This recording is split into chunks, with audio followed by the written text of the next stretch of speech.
श्रीराम जय राम जय जय राम। कोणत्याही परिस्थितीत नामस्मरण शक्य आहे।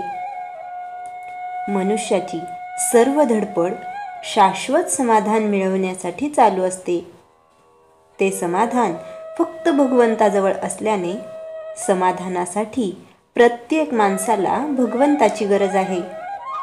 आपल्या सर्व धडपडीतून भगवंताच्या प्राप्तीचे समाधान आपल्याला मिळत नाही आणि त्याला परिस्थिती कारणीभूत आहे असे सर्वजण सांगतात।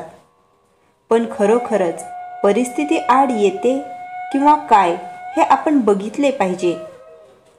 परिस्थिती संबंधी विचार करताना एक बाह्य परिस्थिती आणि दुसरी आंतरस्थिती यांचा विचार करावा लागेल।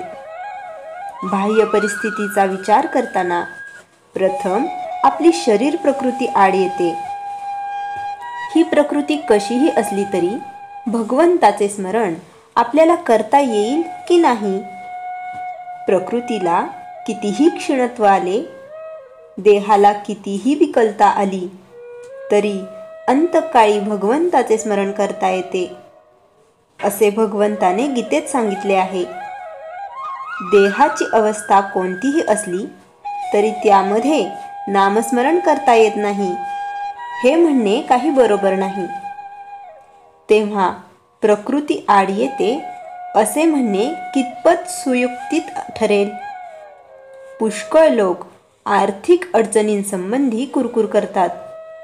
पैसा नसल्या कारणाने प्रपंचात काळजी उत्पन्न होऊन भगवंताकडे लक्ष द्यायला सवडच मिळत नाही असे बरेच जण सांगतात। पण खरोखर तुम्ही मला सांगा, जगात भरपूर धन मिळवून वैभवाच्या शिखरावर पोहोचलेले कितीसे लोक नामस्मरण करतात? आजपर्यंत किती राजे लोक आपले राजवैभव लाथाडून भगवंताच्या प्राप्तीसाठी बैरागी झाले। आपल्याजवळ पैसा नसणे हे भगवंताच्या प्राप्तीच्या आड येते हे म्हणणे बरोबर नाही। उलट पैसा हा भगवंताची निष्ठा फार कमी करतो। पैसा असला की आपल्याला एक आधार आहे असे वाटते। म्हातारपणी आपल्याला उपयोगी पडावा म्हणून पैसा साठवायचा प्रयत्न करावा, पण ती म्हातारपणापर्यंत जगेल याची खात्री कोणी द्यावी? सुख समाधान हे पैशावर अवलंबून नाही। प्रत्येकाच्या गोतावळी ठरलेली आहे। वेताळाची स्वारी निघाली की त्याच्याबरोबर पिशाच्चे निघायचीच आणि भगवंताची स्वारी निघाली की त्याच्याबरोबर दया क्षमा आणि जिकडे तिकडे आनंदी वृत्ती ही असायचीच। त्याचप्रमाणे पैसा आला की त्याच्याबरोबर तळमळ लोभ असमाधान ही यायचीच। परस्त्री एखादे वेळी विषयभोगामध्ये आपल्याला सामील होणार नाही, पण पैसा मात्र आपण वापरू तसा वापरला जातो। बाप मुलगा, भाऊ भाऊ, भाऊ बहीण, मित्र मित्र यांच्यामध्ये वितुष्ट आणायला कारण काही असेल तर तो पैसाच होय। श्रीराम जय राम जय जय राम।